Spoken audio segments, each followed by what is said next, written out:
தேவாலயத்தில் 3 நிலைகள் உண்டு. பரலோகத்தின் மாதிரி இது. கர்த்தருடைய நாமத்தை தரித்துக் கொண்ட கிறிஸ்தவர்கள் பிரகாரத்திலேயே நிற்க வேண்டியதுதான். கர்த்தருடைய வசனத்தினால் புடமிடப்பட்டு, வசனத்திற்கு கீழ்ப்படிந்து, முழுமையாக்கப்பட்டு, பரிசுத்தமாக்கப்பட்ட அடுத்த பரிசுத்தமான நிலையில் இருப்பவர்கள் தான் பரிசுத்த ஸ்தலத்திற்குள் செல்ல முடியும்.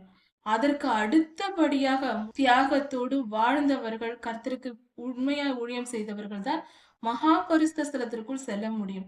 பிரகாரத்திற்குள் நுழைவதற்கு சில பாடுகளை சந்திக்க வேண்டும். பின்பு பிரகாரத்திற்குள் வருவோம்.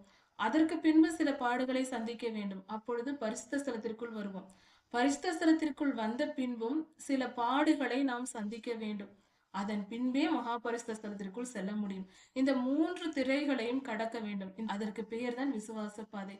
இந்த பாதையில் சென்றுதான் நம் கர்த்தருடைய ராஜ்யத்திற்குள் பிரவேசிக்க வேண்டும். மாரநாதா.